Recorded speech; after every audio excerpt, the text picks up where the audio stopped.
Human. Wrong body type. Let's keep looking.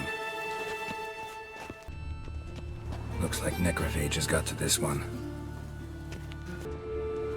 This isn't it. Calluses on the fingers, sawdust in the beard, clothes sticky with sap. Must be our dwarf. Excellent. I trust you don't grow weak in the knees at the sight of blood. Not a bit. Start the autopsy.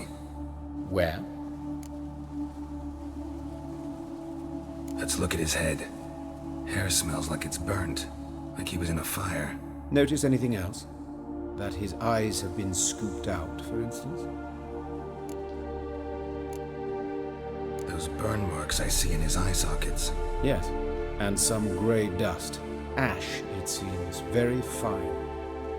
Murderer gouged out his eyes, then put burning coals in the sockets. So it seems. Looking at the wounds, it appears our woodcarver was still alive when it happened. Let's examine the mouth. Burns, blisters. Just like Priscilla's. See this? Incision made into the voice box. Indeed, so thin as to be nearly unnoticeable.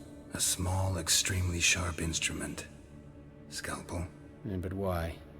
The wound is too small to bleed, and there are signs of swelling. The murderer... I believe he performed a tracheotomy, so the victim wouldn't die too soon.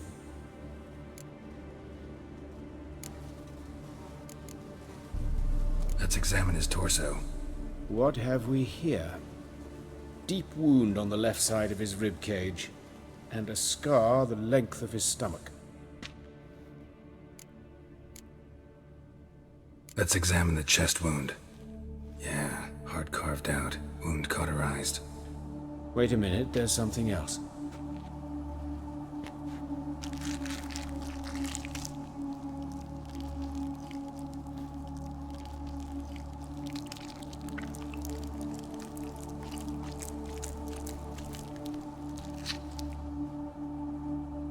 An egg from an amphibian. A salamander? Scorched but intact. I attended some lectures in herpetology as a student. I'm afraid I don't recall any amphibians that would lay eggs in corpses. So either Professor Cochrane was deeply mistaken, or this is our murderer's doing. Look at the scar. Wounds long and thin. An incision. But the edges are ragged. Means nothing. Look, no swelling, no bruises. An old injury, perhaps an accident in the workplace. Open the abdominal cavity. Due warning, it will stink of rot. Once fought a zoogle up to my waist in sewage, so I doubt... Wait. Smells not rot. Formaldehyde. A medical novelty. Heavily diluted, it's remarkable at preserving organic tissue. In stronger proportions, it's more destructive than acid. Explains why there's no smell of decay, and why his throat's scalded.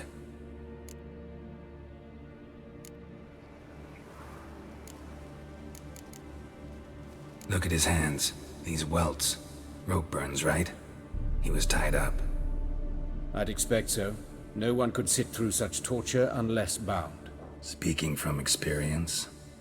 Yes, that of a victim. Spent a year in the dungeons of Tretogor. Long story. Some other time, maybe. See the callus? Our dwarf wore a ring, but someone took it off him. See anything interesting on his legs? His right foot. The ankle swollen, toenails broken. He clearly kicked something very hard. Right before he kicked the bucket. Doesn't strike me as the right time for jokes. Apologies. We surgeons, we've a different sensibility. Mm-hmm. And a different sense of humor. His genitals, we ought to inspect those. I sincerely doubt they bear any relation to the matter. We'll see. Pull down his trousers and... shit. Syphilis, actually. Early stages. No sign of diffusion. Think there could be a connection? only as the killer's potential motivation. All right, think I know enough. Enlighten me, please, because I've still no notion what this is about, what the motive might have been.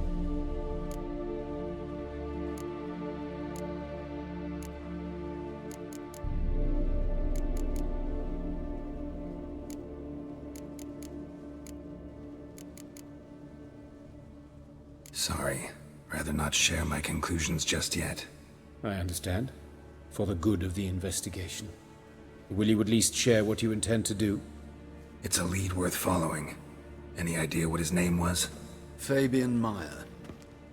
And I'm Hubert Reich, the coroner. I've come to perform the autopsy, but I see you've done it for me, Joachim. As always, you interfere where you're neither needed nor wanted. Drag others into trouble in the process. Who is this? A student. Lifelong learner. Got a couple questions for you. Very well, speak. But be quick. Reverend Nathaniel has come by for an inspection. He'll be here shortly. You old friends? Hubert taught me the rudiments of medicine long ago. And not very well. You've still not mastered certain basic principles. For example, that a doctor's role is to treat the ill, not save the world. You've not changed a bit. A compliment? No, a statement of fact. 30 years, and you've not changed a bit. Woodcarver's body. Where was it found? It's important. Plan to investigate? Exciting. He died in his workshop south of the market square, just beside the gate to Far Corners. That poor Trebirans was attacked there. City's abuzz about it. But the woodcarver, Eustace the corpse collector, brought us the body. You should speak to him. Saw him just around the corner near... Oh, greetings, Your Reverence. Who are these people? I believe I made it clear no one's to be allowed in under any circumstances. You did, but they're friends of the deceased. Here to collect the body. Out of the question. Show them out at once. As Your Reverence wishes. Gentlemen, follow me. You shall leave via another route. Why'd you cover for us? I was covering my own arse. If Reverend Nathaniel had learned someone had entered the morgue, then cut open a corpse without his permission, I'd be in deep trouble. But you didn't give that a thought, did you, Joachim? As ever.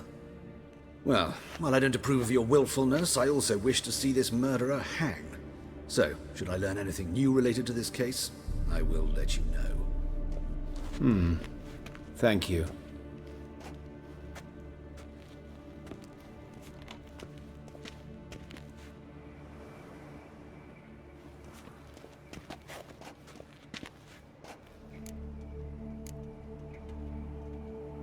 Nathaniel. Who is he? A scoundrel. A rogue. Like every man who wears the robes of the eternal fire. Most are scoundrels before they ever put on the robes. True in his case as well. Before he donned the frock, Nathaniel was a torturer. Delighted especially in torturing women. Later, Hierarch Hemmelfart appointed him to oversee the morgue.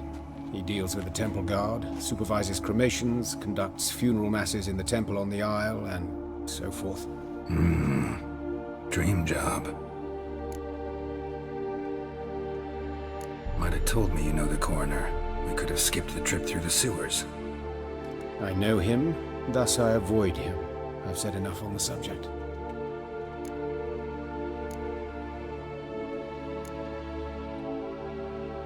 Don't aim to press you. Thank you. I've nothing to hide. It's just an old wound, unhealed as yet. What will you do now?